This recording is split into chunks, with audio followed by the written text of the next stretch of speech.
केंद्र सरकारकडून गरिबांना मोफत मिळणारा गहू आणि तांदूळ घरोघरी जाऊन किरकोळ दराने विकत घेऊन हेच व्यापारी मोठ्या व्यापाऱ्यांना हा गहू आणि तांदूळ विक्री करतात आणि ते व्यापारी हा गहू आणि तांदूळाला पॉलिश करून तांदूळ 80 ते 90 रुपये किलोने बाजारात विकतात, अशी धक्कादायक माहिती आमच्या प्रतिनिधीस मिळाली असता प्रत्यक्ष ठिकाणी गेले असता सरकारी गाडीतील गहू आणि तांदूळ खासगी गाडीमध्ये भरण्याचा प्रकार दिसून आला।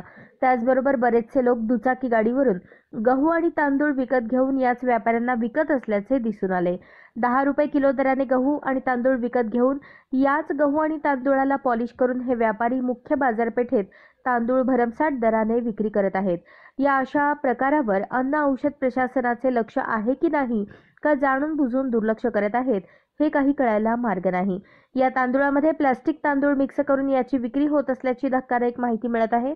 अन्न आणि औषध प्रशासन कदाचित या प्रकारावर जाणून बुजून कानाडोळा करत आहे की काय, अशी नागरिकांमध्ये चर्चा होत आहे। त्यामुळे अन्न आणि औषध प्रशासनाने ताबडतोब असल्या गोष्टींवर लक्ष केंद्रित करून तांदूळ माफियांवर त्वरित कारवाई करावी, अशी मागणी जनतेकडून होत आहे।